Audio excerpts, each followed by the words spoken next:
ஒரு மனுஷன் தன்னோட குடும்பத்தையே விட்டுட்டு புகழுக்காக, பேருக்காக, ப்ரெஸ்டீஜ், ப்ரைடுக்காக வந்து மலையேற வந்து போகிறான். அவனோட கெட்ட நேரமோ என்னமோ அவனை வந்து ஜெயிலில் பிடிச்சி போட்டுறாங்க. ஸோ அவன் அந்த ஜெயிலேருந்து தப்பிச்சு வேற ஒரு நாட்டுக்கு வந்து போகிறான். அது என்ன நாடு அப்படின்னா திபெத் அப்படிங்கிற ஒரு நாடு. அங்கே வந்து ஒரு சின்ன பையனை பார்க்குறான். அவனோட வந்து ஃப்ரெண்ட்ஷிப் வந்து ஏற்படுது. ஸோ அந்த பையனால் இவனோட வாழ்க்கையே வந்து கம்ப்ளீட்டாக மாறுது. ஆனால் இந்த சின்ன பையன் யார் அப்படின்னா ஒரு சாதாரண சின்ன பையன் கிடையாது. அந்த சின்ன பையன் பேர் வந்து என்னென்னா தலாய் லாமா. ஸோ இந்த வீடியோவில் நம்ம பார்க்க போகிறது 7 Years in Tibet movie. So இது வந்து பிராட் பிட் நடித்த மூவி. ஸோ இந்த ஸ்டோரி வந்து பார்த்திங்கன்னா 1939 வந்து ஸ்டார்ட் ஆகுது. ஸோ இந்த ஹீரோ பேர் வந்து ஹென்ரிச். ஸோ இந்த ஹென்ரிச் வந்து பார்த்திங்கன்னா ஒரு ஆஸ்திரேலியாவோட மலையேற்ற வீரர்.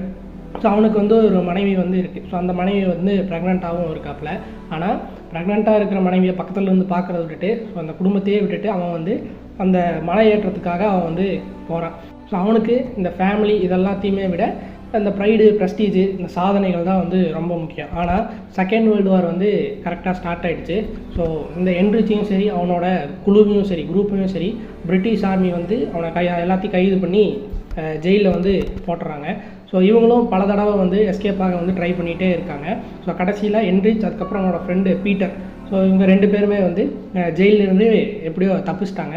ஸோ அதுக்கப்புறம் பல கஷ்டங்கள், அதாவது பயங்கர குளிர், பசி, இந்த மாதிரி ரொம்ப கஷ்டத்தை அனுபவித்து அவன் வந்து ஒரு இடத்துக்கு போகிறான். அந்த இடம் பேர் என்ன அப்படின்னா திபெத்தோட தலைநகரமான லாசா.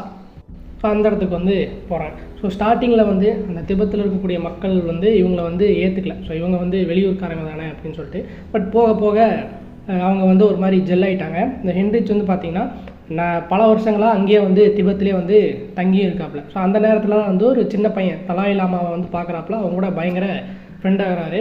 ஸோ இந்த தலாய் லாமாங்கிற சின்ன பையனுக்கு வந்து என்ன அப்படின்னா இந்த வெளியுலகத்தில் என்ன நடக்குது, அதாவது திபெத்துக்கு வெளியே மற்ற இடங்களில் என்ன நடக்குது, ஏன்னா திபெத்துக்கும் இந்த வேர்ல்டுக்குமான கனெக்ஷனே வந்து பெருசாக இல்லை. ஸோ அந்த சயின்ஸ் எப்படி இருக்குது, என்னென்னலாம் நடக்குது, என்னென்ன பேசிக்கிறாங்க அப்படின்னு சொல்லிட்டு ரொம்ப ஆர்வமாக அந்த சின்ன பையன் வந்து நம்ம ஹென்ரிச்சிட்ட கேட்குறாப்புல. ஸோ ஹென்ரிச்சுக்கும் சும்மா இல்லை. ஸோ இந்த ஹென்ரிச்சோட வாழ்க்கையை வந்து ஒரு மாதிரி தலாய் லாமா மாத்துறாப்புல. என்ன அப்படின்னா ஒரு மாதிரி கருணை, அமைதி, இதுதான் முக்கியம், மனுஷன்தான் முக்கியம் அப்படின்னு சொல்லிட்டு நிறைய நல்ல கருத்துக்கள் எல்லாமே வந்து சொல்லி ஹென்ரிச் வந்து பார்த்திங்கன்னா ஸோ அவனோட லைஃப்பில் அவன் பண்ண தப்புகள் எல்லாத்தையுமே வந்து உணர ஆரம்பிக்கிறான். தன்னோட மனைவியை வந்து இந்த மாதிரி ப்ரெக்னெண்ட்டாக இருக்கும்போது இப்படி விட்டு வந்துட்டோமே அப்படின்னு சொல்லிட்டு பயங்கர ஃபீலுமே வந்து பண்ணுறான். ஸோ இந்த மாதிரி அப்போது இந்த புகழெல்லாம் முக்கியம் கிடையாது, மனுஷனை மதிக்கணும் அப்படிங்கிறதான் முக்கியம் அப்படிங்கிற எல்லாத்தையுமே வந்து நம்ம ஹென்ரிச் வந்து புரிஞ்சுக்கவும் செய்கிறாப்புல.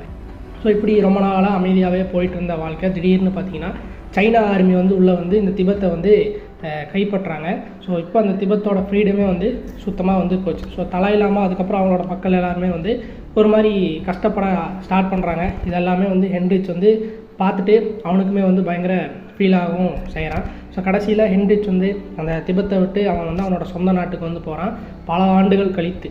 ஸோ அங்கே போய் அவனோட மகனை பார்க்குறான். அவனோட ஒய்ஃப் வந்து ப்ரெக்னெண்ட்டாக இருக்கும்போது விட்டுட்டு வந்தான். இப்போ அவனுக்கு வந்து ஒரு பையனே வந்து இருக்குது.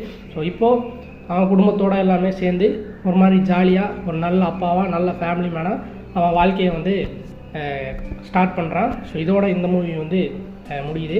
நீங்கள் இந்த 7 Years in Tibet மூவியை பார்க்கல அப்படின்னா கண்டிப்பாக பாருங்கள். இதே மாதிரி வேறு ஒரு நல்ல மூவியை நான் தூக்கிட்டு வரேன். தேங்க்ஸ் ஃபார் வாட்சிங்.